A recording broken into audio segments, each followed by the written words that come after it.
Alrighty, we're starting to load up now, and if you can let me know if you can hear this, that would be great. Let me jump into my studio. There we go. Almost ready for you.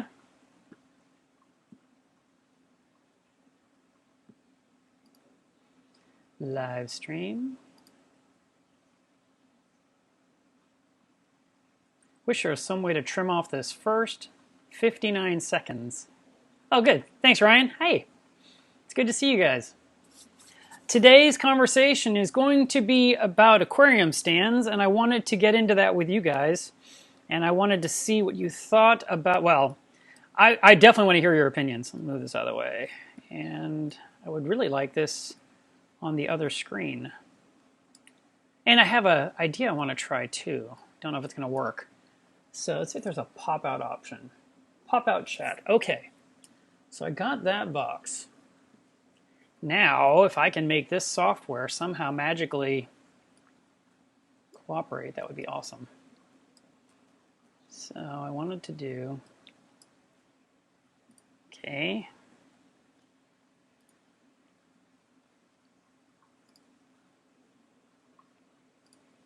Whew. That looks like you can see the chat in the video now. Wow, all right. Let's leave that there. And I'm going to move you guys. Can I put you over here and it still works? Yeah, that looks good. Hey, what do you know? I got the conversation under the camera. The camera's pointed at me. It's like I'm a professional at this. Andrew, you're already stealing my answers. I mean, my story, my plan. But yes, you're 100% correct. So let's just get right into that then. Aquarium stands can be made of steel or they can be made of lumber. Those are typically the two choices. Occasionally you'll have someone very special that will make an acrylic stand. That would be something you'd probably see on Tanked or one of those types of shows. It comes down to, of course, money and, of course, strength. Now, I'm a huge fan of the steel stand, but before I ever got one, I used lumber. And you need to be able to figure out what your tank needs for the right size. And then additionally, you need to be able to get it in the door of your house or in the sliding patio door, or do you have French doors that open really wide? Can you get it down the hallway? Can you get it down the stairs? Can you get into the basement? Because many people have tanks in different parts of their homes. And that is a real factor because you're trying to get the stand and the aquarium in your house. And when you're shopping, you're thinking, oh, this would look amazing here, but how wide is the doorway or how wide is the window that goes into that room? And I've seen some crazy stories over the years. I'll tell you, we're talking about stands. I'm going to tell you a story about a tank really quick because it just popped into my head. This one guy got this beautiful glass aquarium, probably weighed, I'd say 1,200 pounds or so. And he had to get it down into the basement. And what he ended up doing was he called the fire department. And he said, I would like to know if your people would be willing to do a training exercise to bring this aquarium into my basement. And it would involve, like there was stairs that went in, but there was also, he had some kind of a platform and there was pulleys and ropes. And it was a real thing, as if they're trying to bring a person out or bring a person in under difficult circumstances. And that's what actually happened. About 5 or 6 firemen showed up and did this training exercise and lowered the tank in. And I guess you could compare it to they're trying to rescue someone that's severely overweight. You hear those stories occasionally where someone's crazy overweight, has never left their home in 5 years, doesn't even fit out the doorways, kind of a deal, and they pull that person out because they're so overweight they can't even get out on their own 2 feet. And so these guys, it was a small town. I don't think you can call the fire department and say, please help me install an aquarium in my house. But that was a cool story. But the point is that people will buy beautiful tanks, beautiful stands, and then cannot get them down into their basement where they'd like to set up, or they can't get it through the front door or the back door of their home. So measure exactly what you're trying to get into your house before you spend the money. I would like to recommend that... I see I need to already start blocking people. That's no fun. What a shame.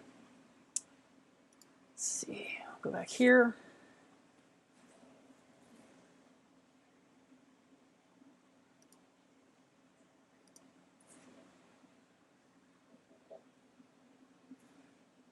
All right, let's see if we can go back to where we were. Sorry about that, guys. Apparently. And odds are that person will keep coming back under different names.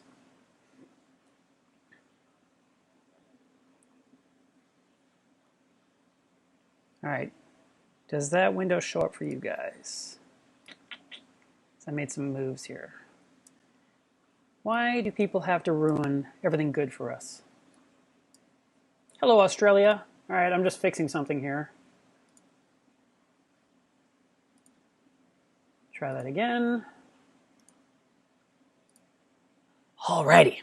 All right, now that we've sanitized our chats area, feel free to tell me, hey, Mark, someone's trying to ruin the chat. What? You know, come on. Really? This is a aquarium channel. We talk about saltwater fish and corals. How can people get into racism? No, see? Okay, so I'm going to go back to the regular system of not showing chat until I have someone that wants to play moderator. Bye, Mr. Fox. You have ruined your opportunity. All right. Oh well. We'll go back to our regular system, and I won't include the chat because that's ridiculous. And we'll drag this over here. I can still see your conversations. And if someone wants to write horrible things, only I will see it, and I have the ability to ignore. All right. So we'll talk about wood stands first because that's common. If you had watched my YouTube channel earlier this week, you saw a video that I posted about a stand that I built for a customer who lives down in Austin. And I made the entire thing out of plywood. I used some really nice furniture-grade plywood. And I also included, I used plywood everywhere. I used plywood even for the inner ribs and for the cross piece that supported the tank itself because I wanted the tank to be very strong. And I didn't want it to, sag in the center. So the four vertical walls of the stand, all the weight pushes down on that. So I made sure that the top piece was sitting on top of the four walls, not inside those four walls. Sat on top, so you've got the pressure coming down. And then I had a cross beam in there. And I also put the pink foam on top, and then I put the tank on top of that. And now you can put 600 pounds, you can put 1,000 pounds of pressure on that stand. It's not going anywhere.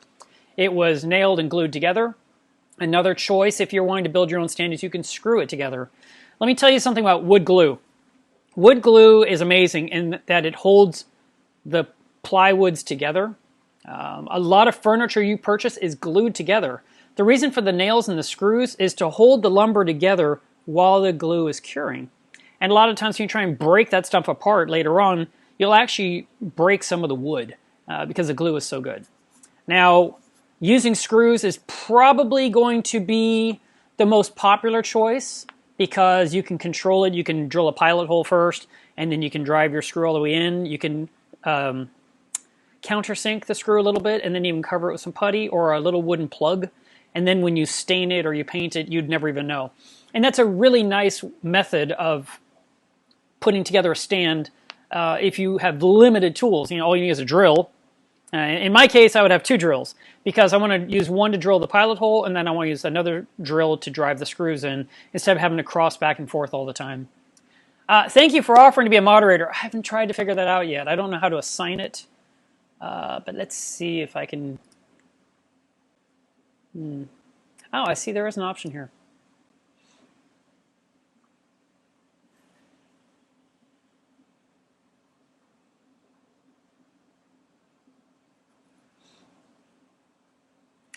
Anyway, so when you're making your stand, I'll change this window too because you don't need this one anymore.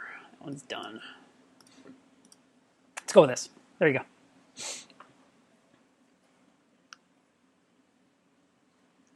go. One person said, you don't want to get wood glue on your clothing because it'll never come off.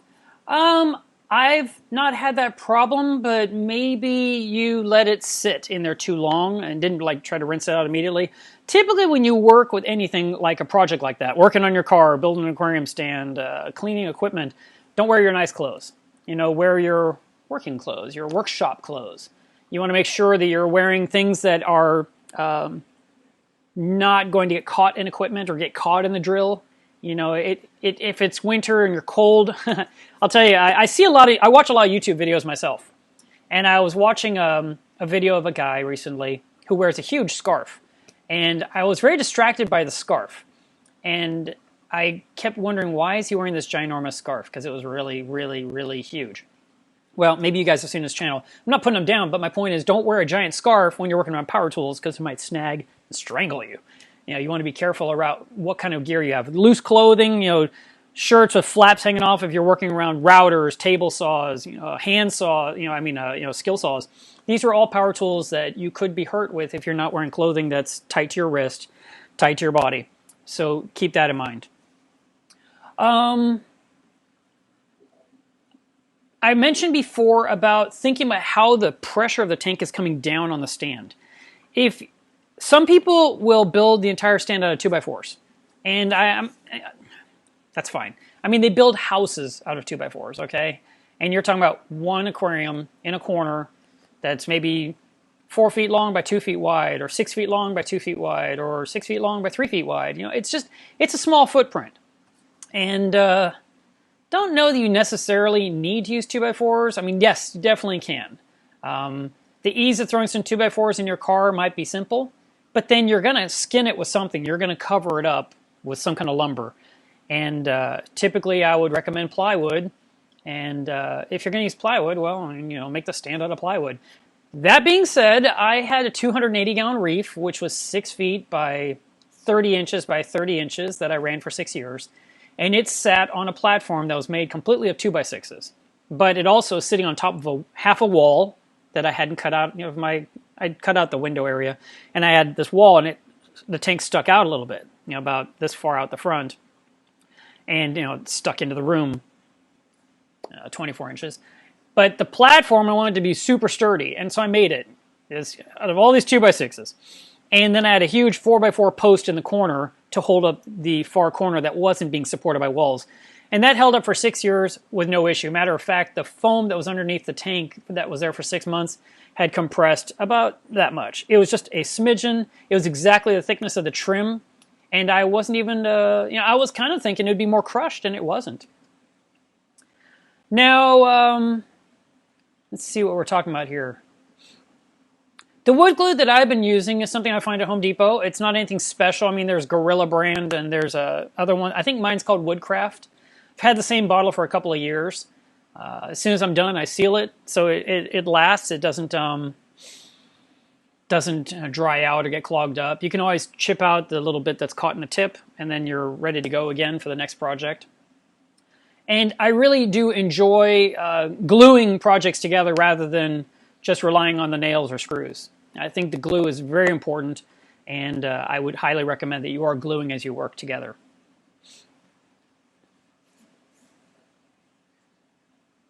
Mark Thompson offered to be helpful. I appreciate that. That might come in really handy.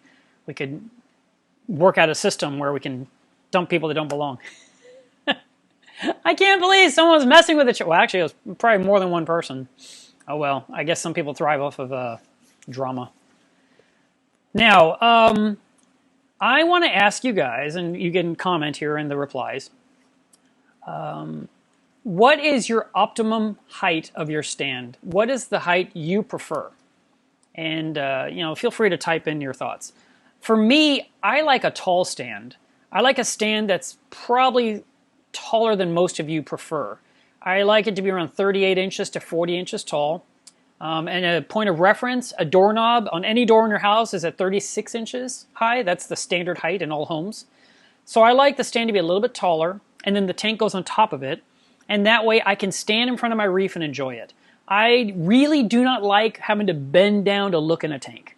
It's not enjoyable for me. It's not enjoyable for my lower back. It's kind of tiring. Now, if you are setting up a living space where you are going to sit or lie down on your sofa and look at the tank at that eye level, that could explain why you'd want a lower stand. But for me, I really do prefer a taller stand. Many years ago, when I had my 29-gallon aquarium, that stand was 42 inches tall. and then the 29 gallon sat on top of it, and people come over and they'd look at my little aquarium, and it was something you could walk up to, look at, discuss, have a drink, and just enjoy the livestock without having to, you know, duck down and you know, squint in there at all. I didn't see the benefit of that. And the hassle factor of a taller stand is you have to get on top of something every time you have to work on the tank. It will require you to get on a step ladder or a chair or a bench or a step stool of some kind. So I really do prefer the taller stands. Oh, some of you seem to like tall stands. It's nice to see. I was thinking most of you were going to go for the lower numbers. Centimeters? You can make me do math? I barely got up and had a coffee. 75 centimeters. I want to know what that is. Hang on. Convert centimeter to inches.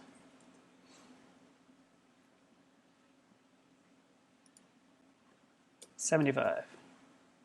29 inches tall. That is really low. Okay, so thank you for your answer, Hank.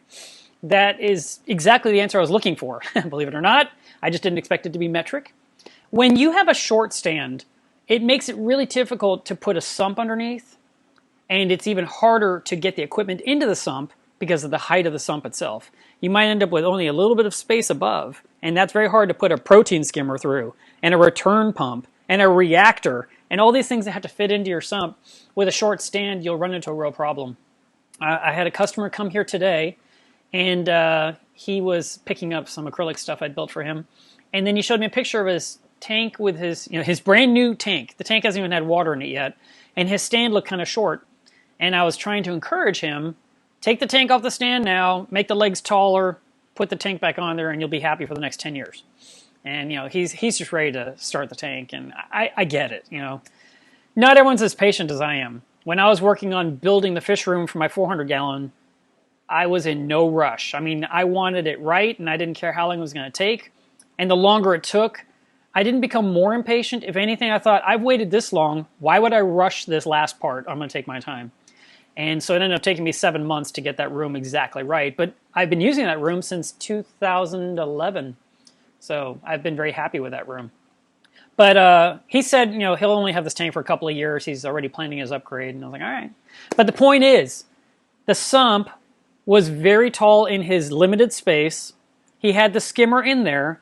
And he told me, well, he ran a drain from the collection cup to a container because it's going to be hard to get that skimmer out. But he could get the collection cup out. Well, here's the other thing about collection cups. If you've run a skimmer ever in your life, you know that skimmers will overflow. They'll kind of boil or volcano or fizzle and pop all over the woodwork and create all kinds of crud on the underside of your stand. And it's really kind of disgusting. I had a short stand that came with a 55-gallon a long time ago, and I ended up screwing a piece of acrylic to the underside of the cabinet so that I could wipe it off with a sponge because the skimmer was constantly making that wood wet and dirty and disgusting. So putting a piece of acrylic there was my solution. If you didn't want to do that, didn't want to buy acrylic, you could use contact paper. And you can buy the stuff like people put in the bottom of drawers. It's sticky on one side. You can buy clear. You can buy whatever color you like. You can get black. And you can just cut out a square, I don't know, 1.5 feet by 1.5 feet. And you can just glue it to the underside of your stand. And that way, any kind of moisture that hits that area, it will wipe right off. And you don't have to worry about your skimmer, making the wood nasty. But ideally, you want more clearance. You want more space. So you can really get into that sump to clean it out, or to replace filter socks, or to remove a skimmer, or to retrieve something that fell in accidentally. When you have just a few inches, it's really a drag. If anything, it makes you not want to work on the tank because the area is so narrow to get into. You'll blow it off. You'll do it later. You'll never do it. Or for those that are really limited on space because it just went badly, they install the skimmer in the sump and then they push the sump into place, and that's it. They have no choice. They have to just go ahead and wait for the day when they have to pull the skimmer out, and they drain the sump to pull the sump outward to get the skimmer back out. And I would never want to set up like that because skimmers should be cleaned once or twice a year. And draining an entire sump and pulling it out is the last thing I want to do. Someone measured in millimeters. All right, let's try that one. 900 millimeters. I'm going to change that. I should have just said 90 centimeters, I bet.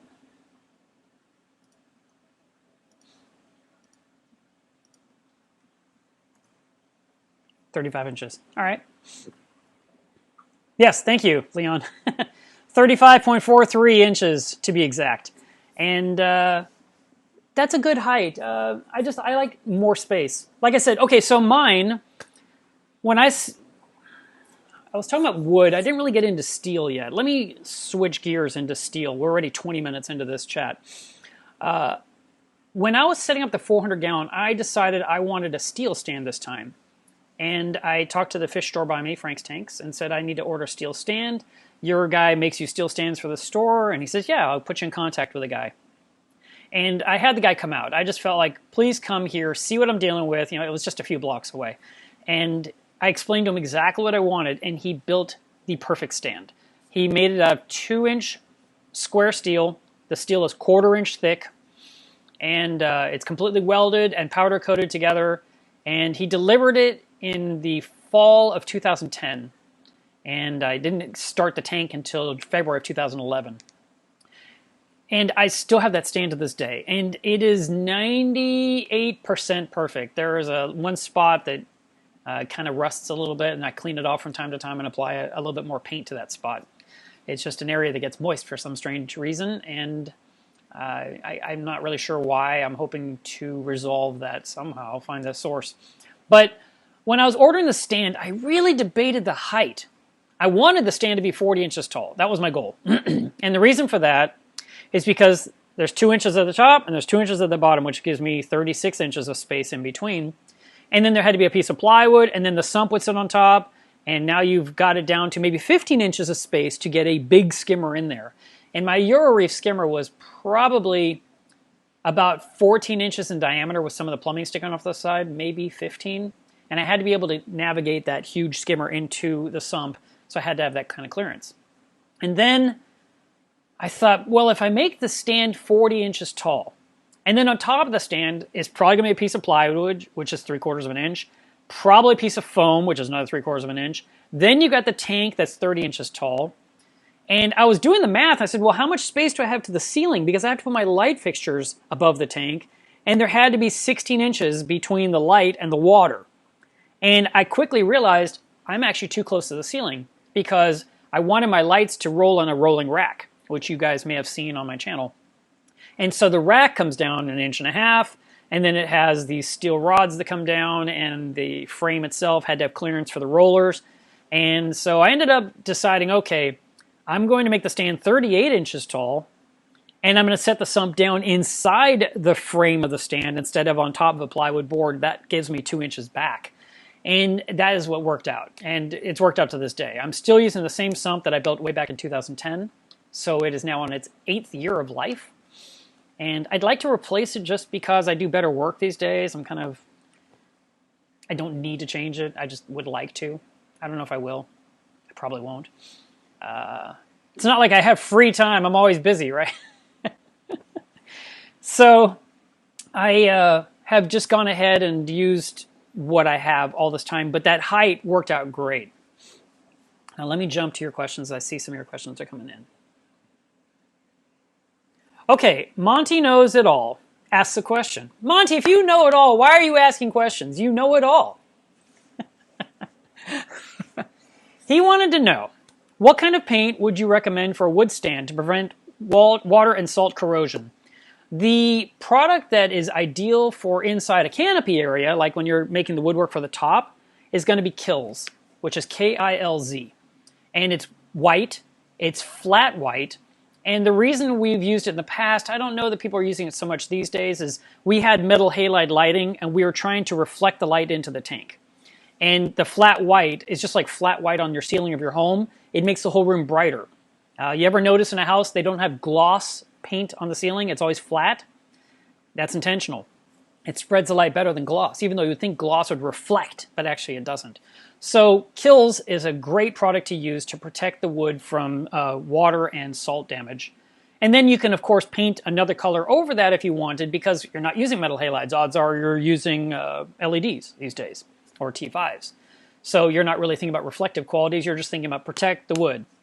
When I did my canopy for my 29 gallon, I made it out of either oak or birch, and then I sanded it, and then I sealed it, and then I steel wooled it, and I sealed it, and I steel wooled it. I mean, I sealed it by using polyurethane because I wanted the wood look.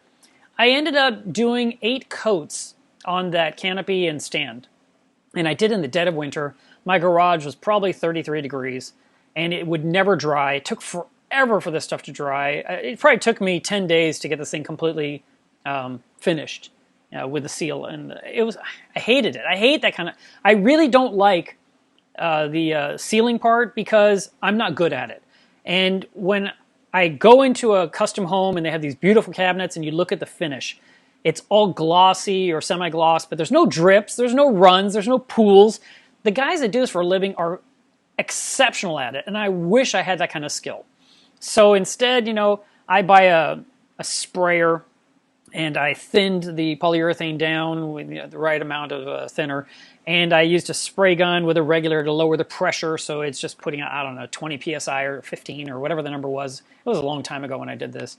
And I did it, but it wasn't that perfect finish I would prefer to have. Instead, it was good enough. But the point is, those 7 or 8 coats protected that wood for about 4 years, being around salt water, and there was zero, the minimal damage, maybe 1% had a problem. I really did a great job sealing. And especially when you're working with, for example, plywood. Plywood is a bunch of layers. Layer, layer, layer, layer, layer. The edge right there, you want to seal the edge really well. Even if you had to stipple it with a paintbrush and you just, here's your layers and you're just stabbing it in with urethane and you're coating the side, do it repeatedly. Do it a lot. Do it so much to really create a plastic barrier between moisture and the water being able to seep into those layers. That's really important. Your surface is pretty easy to apply the sealant on, but the edges are critical. So make sure that you really do that. Now, water-based versus oil-based doesn't really make much of a difference. It really comes down to preference, and of course it comes down to cleanup. If you're going to use an oil-based paint, make sure that you use an oil-based brush. And when you're buying brushes at Home Depot, they have a section just for oil paint. And then they've got a section for water-based paint. Don't use a water-based paintbrush with oil or vice versa. They don't cost a lot more in comparison. Yes, you can spend a lot of money on a paintbrush. You can pay top dollar. But the people that do that are painters that paint every single day for a living. And they really clean their brushes, and they're going to use that brush for the next year or two. And for the hobbyist that is really into it for the hobby and is just making a stand, you don't have to spend top dollar on a paintbrush. Obviously, a cheap brush, those ones for 99 cents, that's garbage. But, spend 10, 12 bucks on a decent paintbrush. I like sash brushes.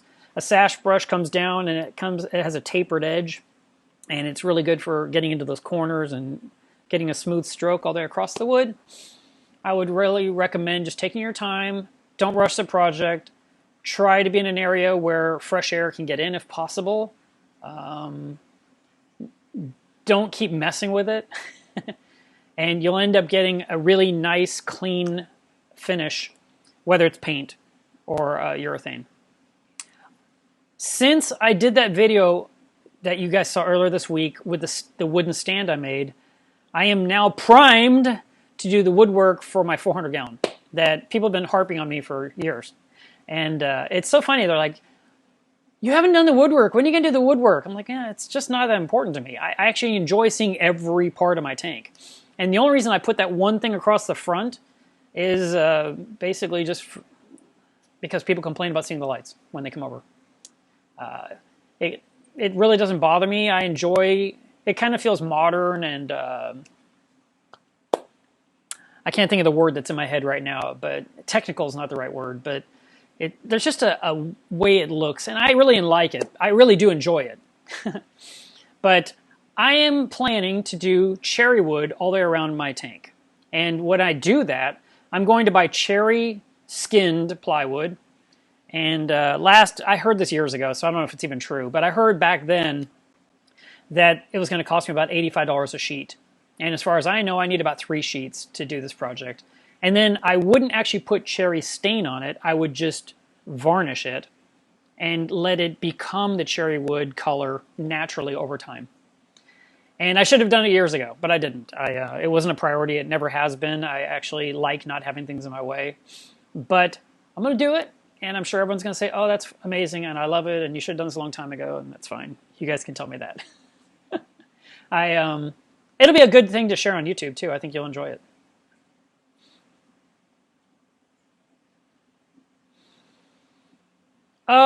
Okay. I see people talking about latex paint. Let me go up a spec here.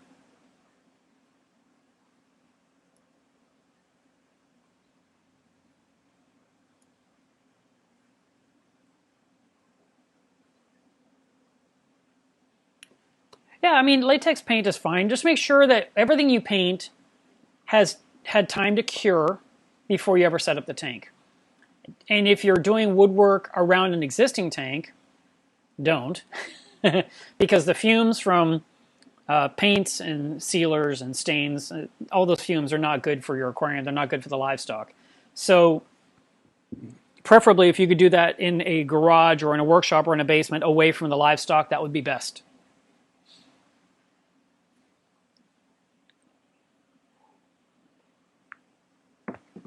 Tom Winter, thank you very much. I appreciate that. Yeah, I was really pleased with how that stand came out. Okay, now, steel stand. Let me finish up that because I went into it, but I didn't finish the story. Obviously, I told you the height. I told you the thickness of the steel was 1/4 inch. It was all welded. It was powder coated. Powder coat is a way of getting it painted, which I've never seen it in person, but I think it kind of works like electrolysis. Actually, you know what? Just Google it. I'm sure there's a YouTube video showing exactly how it works, and I'll do the same myself so I can learn because I don't want to say it wrong. But point is that it really protects the steel from moisture damage. That's the goal. That's why you get a powder coat instead of just getting paint. Paint, of course, is cheaper, but it flakes off. And powder coated is a better method. So what did my steel stand cost for my 400-gallon tank? I paid $825. It was a lot of money. And at the time, I said, I don't care. I don't care what it costs. I want a steel stand. I don't want legs in the middle. And I want a walkboard. And he did exactly what I asked for, and I was very pleased. And that thing was so heavy. We tried to unload it, me and him. And we were both about the same size, you know, as I am right now. And it was too much for us. We didn't get 15 feet from the truck, and there was no muscle left. We were done. And I had to call in reinforcements to come help us get it around the back of the house because I wasn't ready for it yet to set up the tank. I was still remodeling that room.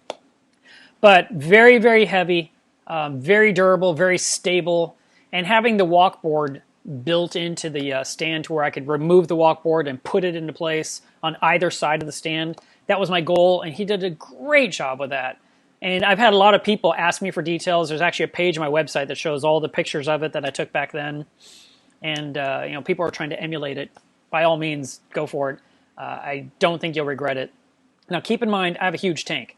So if you have like let's say a 90-gallon tank, the walkboard idea is probably a terrible idea because even though it'd be super convenient, it probably doesn't have enough weight on the tank itself that when you're standing on a walkboard adjacent, that it wouldn't just topple the whole system over. So take that in consideration too. I would like to recommend steel stands to anyone because I think they're awesome and they take up less space. Think about, I have a 7-foot long tank by 3 feet wide and I have 2 inches in each corner versus 2x4s and 2x6s and 2x4s or 2x6s underneath going horizontally. Think how much space that would have robbed me underneath the tank where I like to put my sump and my top-off container, my external pumps, dosing containers, all those things that we like to cram in there underneath. I have maximum space, and I can get to it from all 4 sides, so 360 degrees of access. That's why I like steel stands so much. Now, if you build a wooden stand, keep in mind, how are you going to get the sump in? Will you get in through the back? Will you get in through the front? Can you get it in through the end of the stand? If you're having someone build your stand, could they put a door on one end just so you can open it one time to slide the sump in and close the door and then put the stand into place? That would be nice. Could it be that if there's a cross brace in the center, that it's a removable one to put the sump in place and then put the cross brace back? Or is it something you need to cut out and then put back into place when you're done yourself? Is it something you can drop the sump in from above? But if you do that, you know once the tank's on top, you're never getting it out again. I mean, these are the things you want to consider. You know, I talked about the importance of height, but you also need to think about how to get gear in and get gear out of it. Richie Bag says, how do you dress the outside of the tank so my wife will tolerate it in our house? Well, it comes down to what look you like and, you know, what look that your wife would prefer.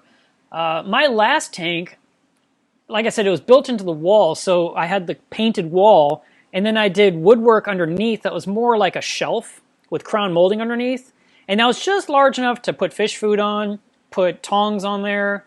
Occasionally I'd step on with my tippy toes and work in the tank because I was trying to reach something at the bottom. And then I did matching woodwork along the top. I'll try to find a picture at some point and see if I can send that to you so you can see it. But with this stand being steel, I'm planning to make wooden panels with an inner wooden frame on the backside that will like pop into place and sit on the steel, and then a couple of magnets to hold it against the stand. And then on the top area, same principle. It'll have a little rail on the inside so it can sit on top of the rim of the tank. And then here's my tank, okay? I put the door here, it rests on it, and then a little magnet tick. And I think that's kind of what I want. And I'm thinking I'll do it in pieces or panels. And I'd like it to look very sleek. I don't want it to have raised look. I really want minimalist look. I love that style. And I'm thinking I'll be putting felt in between the boards. So as they touch, the two pieces of felt brush against each other, almost like Velcro, to not let light bleed between the cabinet doors. I think that'll look really good. But until I do it, who knows? If I can get the felt with glue on one side, that'd be awesome. Like some kind of a roll I can just apply. That'd be great, because I have a feeling, you know, it's going to get wet and I'll have to peel it off and put a new piece on from time to time. But yeah, I think that'll be really great. Daryl Marshall asks, what's the best way to move a 180-gallon reef tank in the winter? Well, you need a lot of people. You need trash cans. You need tubing, pumps, heaters, air stones. You need electricity at the new destination, ready to go for that tank, as well as, you know, as you're breaking down the tank. You also want to have suction cups, big ones that you can use to help get the tank out of the house. You need to clean the outside of the tank really, really well so there's no salt creep on it, because the suction cup could pop off. So you get out your Windex or your vinegar water and you clean the glass really well, and then you apply the suction cup and you push the button on the side over and over and over until it sticks, and then you test grab it. It's like carrying a coffin out of the house. And you'll load down a truck, you'll load all the live rock, you'll load water, and you haul everything to the next destination. All the livestock has to go in coolers, just like the fish store gets them. And as soon as you get to your destination, the first thing you do is set up the container all the livestock goes in, make sure they have heat, circulation, oxygen, and then start setting up the new tank. Okay, so talked about steel stands, talked about wooden stands. If you have any more questions, feel free to ask. I'm going to switch gears here for a couple minutes, get you caught up on other things. I had shared a video of my tank, of my anemone cube, about 10 days ago, and there was this huge bubble that made this one anemone look like a bounce anemone, and I thought that was kind of funny. Well, somehow that big bubble popped off. I don't know if the clowns pulled it off, I don't know if the anemone ejected it, but it was on the bottom of my tank yesterday. I thought, oh, that's kind of neat. And I'm wondering if that will turn into an anemone. I doubt it. I really don't think it can. But, well, I'm sorry, I found it in my tank 2 days ago on the sand. And then yesterday it was gone, and today I found it again in a different spot. So it doesn't look great. I mean, it's just this little semi-inflated, hot pink looking mass. And I don't know if it's going to turn into something or if it's just going to, you know, dwindle away. After this live chat is over, or this live stream's over, I'm going to go ahead and remove it because there's some aptasia near it, and I don't want them snacking on it. I don't know what it's going to do. I think I'm going to take a little tiny bowl, a little bit of gravel, stick it in there and put it in the corner of the tank, and hopefully nothing will mess with it, like the blood shrimp or the serpent starfish or even the clowns. I don't know. I just don't think an anemone can pop off a bud and make an anemone. I can't say that word. Oh my God, it's so hard to say. But the point is, like, I don't know if it's going to become one or not. I have a feeling not.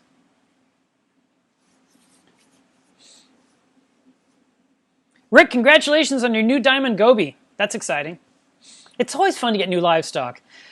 Are you guys subscribers to Coral Magazine? Because the front cover of Coral Magazine has a picture of a Reef vase. So it's a vase that has a reef tank. It's about 2-3 gallons of liquid, possibly a little bit more if it's a bigger vase. And it seems to be something that a few people are embracing over the last few months. It's not a new concept. It's been around for a few years, but I'm seeing more people talk about it lately. And I kind of want to do one a little bit because it's different, but it's another tank I have to keep track of. And of course, it's going to need all kinds of little things to keep it happy. Heater, at the very least an air stone for some kind of circulation. And then of course it has to be topped off and it has to be fed. But if you were to set up a vase, which is, let's just say it has 3 gallons of water, and you've got some kind of circulation, which the air stone would do, and you've got, you know, a small heater to keep temperature stable, what do you put in a vase that's 3 gallons?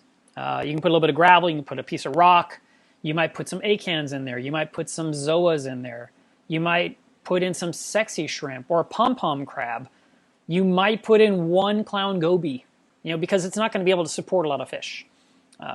It's just, well, that's why it's called a reef vase, because it's all about corals, which is my favorite topic. So I don't know. I might try to do it just for fun, but again, it's one more thing to plug in, or multiple things to plug in. And I already have a 400-gallon reef, and I've got a 60-gallon anemone cube, and I've got a 60-gallon frag system. So last thing I need is another thing plugged in somewhere. I don't know. Maybe you guys are thinking about doing it. I'm just playing. I'm dreaming, but I don't know that I'm going to do it. Joey Morell says, I'm in the process of building a custom stand this weekend. Walnut and cherry wood with plenty of room underneath for a big sump and equipment. Happy reefing. Dude, that sounds awesome. I think it'll be great. Since you're using those beautiful types of wood, I'm assuming that you're just going to seal it. You're not staining it because you want to see the walnut grain and you want to see the cherry wood, right? That sounds exciting. I'm kind of excited to work on the woodwork for my tank, but I've got to do the pump project first. I've been trying to catch up on customer orders lately, and I'm knocking them out left and right, but I have got to take a few days to do that project. So it's coming out. Mandrake asks your opinion on the Apex controller. I'm sure you meant Apex, right? That's just a typo. I use the Apex myself on my 400-gallon, and I've been using it for years. My original controller was the Aqua Controller 2, and then later I got the Aqua Controller 3, and then I've been with the Apex ever since. I really like it. I feel like it's really important to keeping your tank happy and healthy and get it to run everything. If you want absolute control, it can control your heaters, which is really important because it'll prevent the heaters from cooking your tank. And in the case of my system, I use metal halide lighting. If my tank were to get too hot, the Apex will turn off the metal halides to quit adding more heat to the tank, which is much more likely to happen in the summer than it would in the winter. Right now our weather's in the 40s, but last weekend it was down in the teens. It got really crazy cold here for a day. Reef Eco asked me if I got my CNC used. I said, yes, I did get it used because I can't afford a new one. And you asked me what kind. Why would you ask me that? Her name is Minion. Does that help? That's what I named her. I don't remember the brand. I'm sorry. Someone asked earlier, I saw it in the chat, what do you use to clean your glass? You can use vinegar and water. You can just use straight water. You can buy some glass cleaners. If you're at the fish store, look on their shelves for glass cleaners, and you might find one that's made for aquariums and reptiles. It might say both on the bottle. And that stuff is really nice. It's almost like using Rain-X, because you spray it on and then you clean the glass, and what you're doing is you're polishing the glass. And the reason I like that specific type is it makes my cleaning magnet glide across the glass so much easier. Now, Fritz has a version of glass cleaner, ATM has a version of glass cleaner, and then there was this one that was aquarium and reptile tank cleaner that I found at the store by me. And I find that all of those work really well. I don't like to use Windex because there's the risk of getting some in the tank. But if you were to spray your paper towels and then wipe the glass, that's safer. You can also, a neat trick, I'm sure none of you get the newspaper, but in the old days when you had newspaper was the best thing you could use to clean glass. It worked great in cleaning the windows in your car, worked great on cleaning your tank, because the oil from the ink would polish your glass. And so you would spray your tank down, then you'd use the newspaper, and you'd have a beautiful gleaming tank. It worked great. But if you don't have a newspaper, then you can't do that. The thing about using regular paper towels is that you end up with lint on the glass. But then, we've got all these lint-free cloths you could use these days. So that works out well. I never did this today, not even once. So I guess I'll do it real quick right now. If you're not following me on Instagram, you're missing out. So please do. I'm noticing some of you are tagging me in things these days, which is awesome. I appreciate it. I'm actually going and seeing things. I'm reading your water test results. Today is Saturday. It's time to test our water. I didn't even do it last week. Oh, that brings me to another topic. It's really a moment in my brain rather than a topic. I just wanted to say, since the Reef reset, where we took those huge corals out of my tank and we planted some new frags, I haven't lost any coral whatsoever since September. October, November, December. We're 3 months, going into 4 months since then. Not one frag has gone up in smoke. Not one colony has, deteriorated or rotted away. I had one chalice get buried in sand. I mean, it got submerged. So, and even that, a piece of it survived and it's growing and spreading. So my tank is really doing well overall. And, even though there's a whole bunch missing where there used to be giant colonies, it had to go. People have been kind of teasing me or just asking, I guess, perhaps. You can't really read tone in text, but they're like, are you liking your tank again? Are you used to it? Do you accept it? Well, the thing is, it was a jungle. The corals grew huge. I did a great job growing them. And it kind of hurt to cut them out and get rid of them. But it looks a lot cleaner without them. There's an open space. Spock can swim around like crazy and have all that room. And, there's the open space above for all the corals to grow upward again. So that's good. And I really do enjoy that. And it just hit me a few days ago. I haven't watched anything go up in smoke. And that goes to 3 things. Me doing a good job. Quality equipment that's keeping everything healthy and happy. And then my amazing tank sitter, Bobby. And if you don't have a Bobby, you need a Bobby too. Bobby is great. And when I went to Fiji for those 8 days, he ran my tank the whole time. And he was measuring alkalinity and adjusting the calcium reactor and, doing those little minor tweaks that we would do when we're at home working on our tank. And he made sure that everything was doing really well. He resolved issues as they occurred. Like, for example, I had a pipe that had never leaked before, and I think I know why it leaked, but suddenly leaked. And he said, all that water hit the floor and went out the French drain and down, it was gone. And my top-off container replaced all that lost water, but at the time my salinity was 1.028, so it brought it down to 1.026. Problem solved. That was great. But of course, for him, he's thinking, why is there a pipe leaking? And I remember he had sent me one message while I was in Fiji. Where do you have more of the black fittings? I couldn't reply to him because I couldn't get Wi-Fi. So I didn't reply to him, and he just kind of put a bucket under the spot, and it kind of resolved itself. And actually, that bucket's still sitting there, and it hasn't dripped since. But I think when I was changing the way the water drains into my sump, I was pulling on the plumbing too hard, and I probably broke a seal. And it's a terrible spot to repair. I'm like, man, I don't even want to touch it. I'm thinking about getting that flexi tape and just wrapping it around there and calling it a day, and just, that'll be the end of it. But so far, I've done nothing with it. I haven't touched it.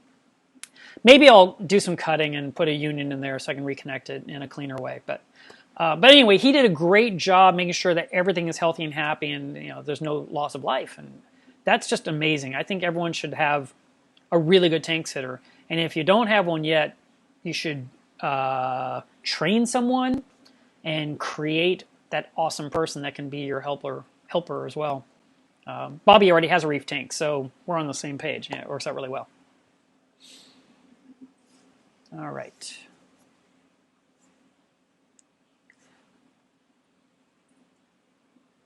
Acid Tab Block Shifty suggests for a solution for cleaning glass would be a third vinegar, a third rubbing alcohol, and a third distilled water, and combine the three. Back in the old days when I was cleaning windows for a summer, I remember using water, and I feel like I had to put in like a drop of ivory. And that was one of the tricks that window washers used back then to get those beautiful clean windows with no streaks from the squeegee.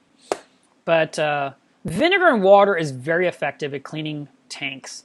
It just doesn't give you that glossy finish that the spray glass cleaners I was telling you about earlier in this chat, how that stuff kind of does something to the glass to where the cleaning magnet slides back and forth really cleanly. Also, cleaning magnets. From time to time, you need to clean those or replace the pads. That's another thing that can make your glass look dirty. If you are cleaning your glass and your pads all filled with salt, number one, you might scratch your tank. Number two, you might just be moving the muck around. So you might need to replace the inner part, which is typically like Velcro, and then the outer part is felt. You can always buy felt, and you can just glue it on with contact cement and just put a fresh piece on there. You can use Magic Eraser, inside or outside of your tank. That's an amazing product. Also, never, never, never use Windex or Windex-like products on acrylic tanks because you will craze the acrylic. So you always clean acrylic with water or water and vinegar. Because no one really said, my tank is made of this. They just said, how do you clean it?